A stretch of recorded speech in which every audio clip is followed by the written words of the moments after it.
Hello, this is Manish Patel from Ichimoku Trade. This is July 24th, 2013.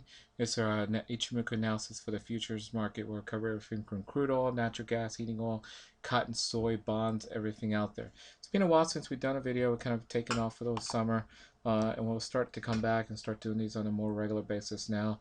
We're just kind of gearing back into everything. So in August, September, you start seeing them more on a regular basis. This is a normal disclaimer. This is for education use only. We're not soliciting you to buy or sell any particular instrument. If you do so, you're doing that at your own risk. All the charts today you're going to see are basically from TradeStation. Here are our contact details here at info@eiicapital.com. You could contact us at any of our office locations here. Also, you could basically go to our website, ichimokutrade.com, register for free. You could access any of our free videos out there, signals. You could access pretty much anything out there, blogs, trades from the heat map, or multiple time frame email signals, and so forth. So there's a lot of information out there. So if you haven't done so, please check it out. Okay. Anyways, let's go and begin and start going to the futures. And let's start from the top here, and we'll start going here with soybean oil. And you can see, remember, on the daily is on the left-hand side. The weekly time frame, which is the long-term picture, is basically on the left-hand side, right-hand side. You can see here soybean oil here has been going down continuously. It's been going down here. Nice little trend both on the daily and weekly. Next support you're going to run into on this thing is going to be about 43.59, and resistance right now is going to be 44.52. But this is nice trend going down. If you have not gotten in there, be very careful to get in it long term. Short term, you possibly can. Okay. Corn. If you look at corn, it's starting to break down too. Finally broke resistance here, basically with 519 and 5/8. Next support, broke a support at 519 and 5/8.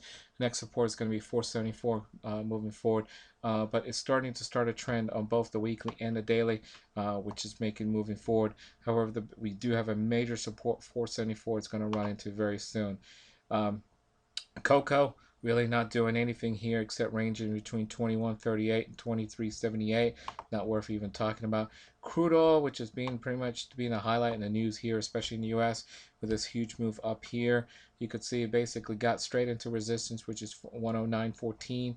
Support on this guy is going to be 102.97. So that's a big range in here, which people can day trade. So if you look at this on a daily time frame, it is trending here, but it is in counter trend mode right now, where the minor resistance is going to be 103.73, and a minor support is going to be 174 for the counter trend mode. Here, cotton. The cotton really not doing anything except ranging between 89.70 and 84.37. Let's go to the dollar. Dollar's really not doing anything except ranging between 84.63 and 82.22. Next is going to be feeder cattle. Feeder cattle really not doing anything here. Bearish sentiments, finally doing pullback. It's trying to do a pullback to about 154.97, which is going to be a major resistance for this. Major support on this one's going to be 148.70. So this thing's just consolidating between the two to try to make its decision what it wants to do. 5-year Treasury note sentiment's finally gone bearish. This looks to trying to set up to go bearish, believe it or not. The resistance here is 121.26.2. Support on this is going to be 121.00.5. Heating oil, not really doing anything except ranging between 2.9568 and 3.1566.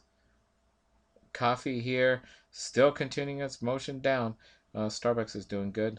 Cost of coffee is going down. Continuously steep side going down. Support is basically 118.43.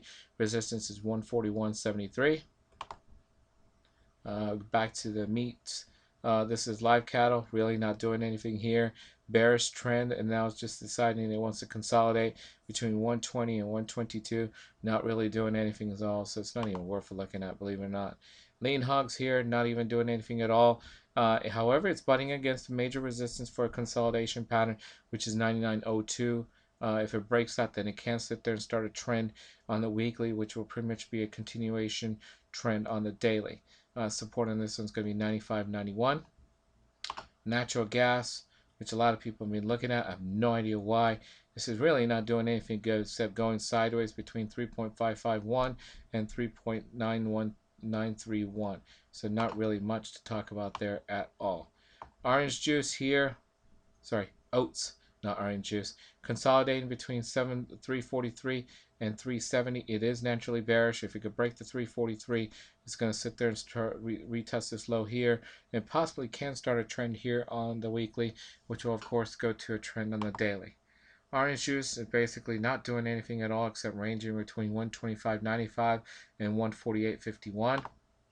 Platinum, not really doing anything here. It is bearish, but basically resistance is 1524 and support is going to be 1387. But this thing's just consolidating, so there's not really much to talk about at all. Gasoline, the U.S. has been going up higher, which is pretty much these two moves here. Same thing with crude oil. If you look here, you got straight to resistance at 3.1725. Supporting this is 3.011. If you could break the 3.17, it's going to sit there and make a move to retest the high. And at that point, believe it or not, it does have momentum to keep on going higher. So we'll have to see. It is right now, has a high possibility of retesting this high and blowing past it because it has gone for a major pullback, but the bullish momentum's still in here. So keep an eye on this one to sit there and start a trend to the bullish side. Rough rice here is just consolidating between 1501 and 15.88. Soybean continuous contracts here, not much here. Just consolidating between 1181 and 1282. Now, if you notice, this is soybeans, and if you remember, what was the first thing? Soybean oil. Notice how this is starting a trend to the bearish side, but soybeans is not. Pretty interesting, isn't it? Makes you kind of wonder. Here's sugar. Sugar is still continuing on its path to go down, so definitely don't need that in the U.S. Support is basically going to be 15.92, and resistance is going to be 16.73. So sugar keeps its dominance to go down and keeps on moving. Gold here, this is mini gold futures here. You have a downward move. It kind of bounced off the 11,000, I think, what is it, 75 or something like that here. It came here, going up. A lot of people think it's bullish now for the rest of the next couple of years. However, that's not the case at all. It is in counter trend mode right now. Support on this is going to be 13,000. If it doesn't hold the 13,000, watch out. It can retest the low here. If it holds the 13,000, definitely make a move to 14,032, and at that point, we'll have to see exactly what it does from there. If it does break that, then a major pullback can be on the way. But this is still bearish, and don't forget about that. If you do, you can sit there and get your hands caught in the cookie jar. Silver here is bearish too. Bounce out the major support. This is a major support going back years, is 18.68, and resistance on this one's going to be 20.68. Okay. Let's see what else here. Let's do this. 2-year treasury bonds basically consolidating here between 110,00 and 110,06. Nothing really exciting there. 10-year treasury notes, believe it or not, this is setting up to be bearish too. And you look, it's bounced off the resistance at 127,15. The support on this is going to be 124,20. If it basically breaks that support, this thing is going to go down, so watch out. U.S. Treasury notes, 30-year U.S. Treasury bonds, sorry. This is bearish in nature compared to the 10, the 5, 2, and the 5-year. As you can see here, it's very broken here, the cloud, and going down. It's at a major support, 132. Resistance is going to be 137, and then 10 and 32. I'm not even going to go for the fractions. It's not even worth it. Wheat is continuing its path, both on the daily and weekly, to go down. It's at a major support at 651.28. Resistance is going to be 686.28. Okay. And then I think we covered everything. That's the Dow futures, which are bullish. Oops, we almost forgot this guy right here. Copper, which one a lot of people want to hear about. It is bearish trending here, but it's ugly bearish trending here on the weekly to a point it's pulled back. It's gone to resistance at 3.1988. Support is going to be 3.0653, and you can see from the daily time frame really not doing anything at all. But copper is one ugly instrumental to trade. I don't know why people keep on looking at it, but they do. I'd rather sit there and trade silver or gold right now than sit there and deal with copper. Anyways, that's my thoughts. That's it for this week's video. I hope you enjoyed it.